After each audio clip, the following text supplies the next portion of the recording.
দুমড়ে মুচড়ে যাওয়া গাড়ি থেকে বের করে অরণিকে হাসপাতালে নিয়ে যাওয়ার পূর্বেই সে পৃথিবীর সমস্ত মায়া কাটিয়ে ফেলেছে। কাউকে কিছু করারই সুযোগ দেয়নি সে। আর 15 দিন জমে মানুষে লড়াই করার পর একদিন দুপুরে বাড়িতে ফিরল সঞ্চারী। বাড়ি ফিরেই বুকে জড়িয়ে ধরল তিতিরকে। অঝরে কেঁদে যাচ্ছে সঞ্চারী। মাকে কাঁদতে দেখে তিতিরও কেঁদে ফেলেছে। সঞ্চারী ঘরে ঢোকার পর শাশুড়ি মা নিজের রুমে ঢুকে দরজা লাগিয়ে দিয়েছেন। তিনি সঞ্চারীর মুখোমুখি হতে পারছেন না।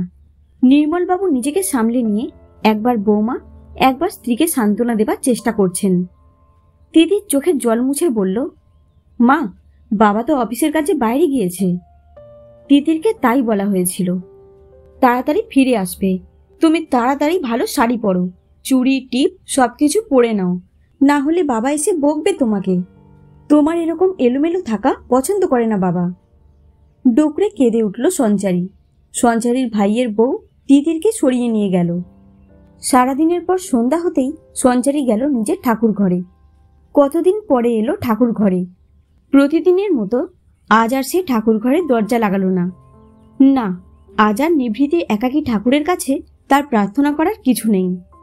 সে ঠাকুরের কাছে জোর হাতে বসতেই অন্যান্য দিনগুলোর মতো চোখ থেকে জলধারা নেমে এলো। এই জলধারা কার ব্যথায় ঝরছে? সে আজ কার জন্য কি প্রার্থনা করবে? সে লুটিয়ে পড়ল ঠাকুর ঘরে। এই সংসারে এতদিন ধরে এই ঠাকুর ঘরে বসেই তার মনের গোপন যন্ত্রণা লাঘব করার চেষ্টা করেছে সে। পরিবারের সবার প্রিয় সঞ্চারী।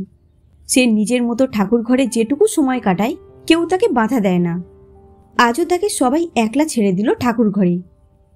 সঞ্চারী তখন ক্লাস 9-এ পড়ে। সায়ন ওকে একটা চিঠি দিয়েছিল। তাতে কি লেখা ছিল পুরোটা মনে নেই, শুধু এটুকু মনে আছে। লেখা ছিল, আমি তোকে খুব পছন্দ করি। সঞ্চারীও পছন্দ করত সায়নকে। ক্লাসের ফার্স্ট বয়, শান্ত, সুভাষী, মিষ্টি স্বভাবের সায়নকে ক্লাসের সবাই পছন্দ করত। দীর্ঘাঙ্গী, উজ্জ্বল শ্যামবর্ণা, স্বচ্ছ দৃষ্টির সঞ্চারীর সঙ্গে সায়ন কখন কিভাবে জড়িয়ে পড়ল কে জানে। চুপিসারে কলেজ পর্যন্ত তাদের সম্পর্ক গড়িয়েছিল।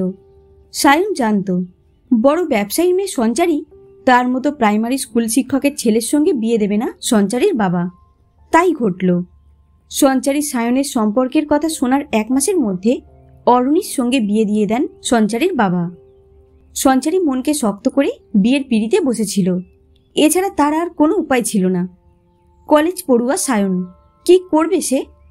তাছাড়া সায়ন লেখাপড়ায় ভালো, তার সামনে উজ্জ্বল ভবিষ্যৎ পড়ে আছে। এইভাবে সায়নের জীবনটা সে নষ্ট করে দিতে পারে না। ফুলশয্যার রাতে কাঁটা হয়ে বসেছিল সঞ্চারী, একেবারে অপরিচিত একজন মানুষের সঙ্গে এক বিছানায়। ভাবতেই গায়ে কাঁটা দিয়ে উঠেছিল সঞ্চারীর। না, কোনো অস্বস্তিতে পড়তে হয়নি সঞ্চারীকে। অরণি ওর হাতটা ধরতেই ওর অস্বস্তিটুকু অনুভব করতে পেরেছিল। তারপর সারা রাত একে অপরের পছন্দ অপছন্দ, ভালো লাগা মন্দ লাগা নিয়ে গল্প করে কাটিয়ে দিয়েছিল সেই রাত। অরণির স্বচ্ছন্দ ব্যবহারে কখন যেন সঞ্চারী সাবলীল হয়ে গেল বুঝতেই পারেনি। অরণি তার ভালোবাসায় ভরিয়ে দিয়েছিল সঞ্চারীর জীবন। আনন্দে হাসিতে 8 বছর পেরিয়ে গিয়েছে তাদের জীবন। তিতির এসেছে ওদের জীবনে। কিন্তু এই 8 বছরে অরণির কাছে থেকেও সায়নকে একেবারে মন থেকে মুছে ফেলতে পারেনি সঞ্চারী। বন্ধুদের কাছে খবর পায় সঞ্চারী, সায়ন এখন বিশ্ববিদ্যালয়ের অধ্যাপক। সময় এগিয়েছে, জীবন এগিয়েছে, কিন্তু সায়ন এক জায়গায় থেমে গেছে। সে বিয়ে করেনি।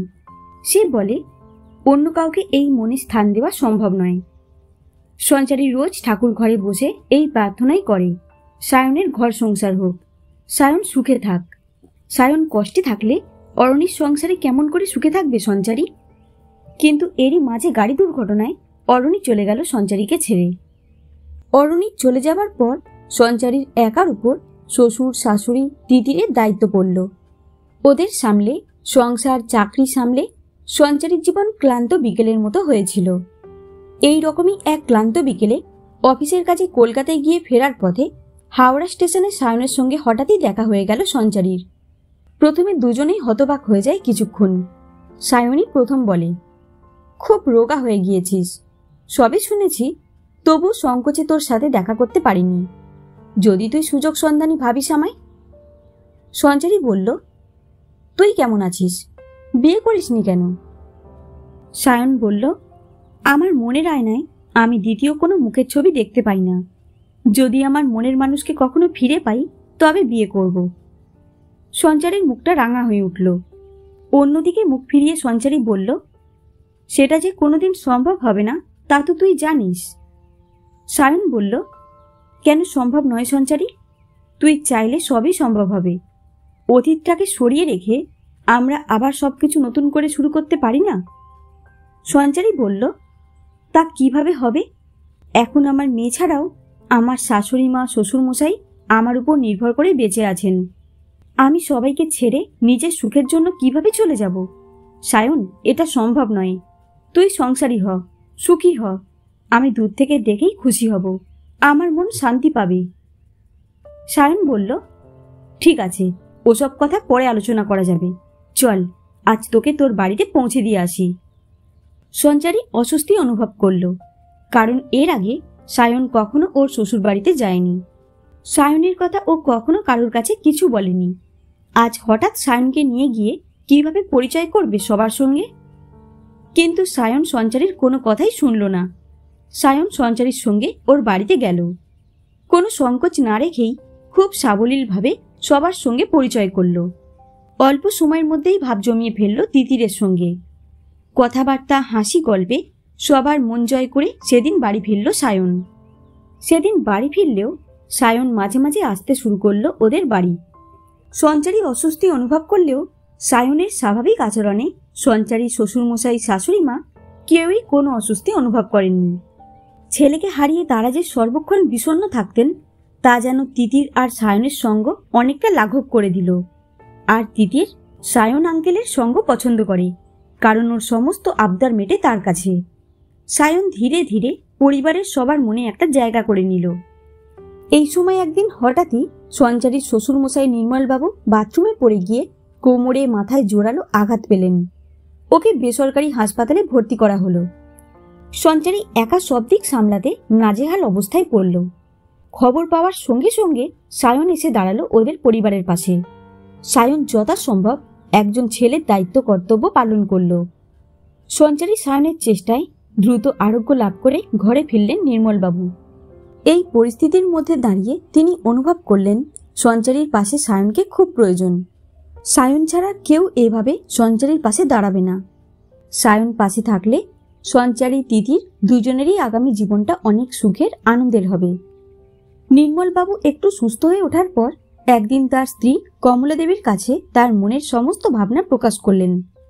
কমলা দেবী বললেন, সঞ্চারী, তিতিরের সামনে অনেকটা পথ, ওদের পথটা মসৃণ হলেই ভালো। কিন্তু আমরা কি নিয়ে থাকব?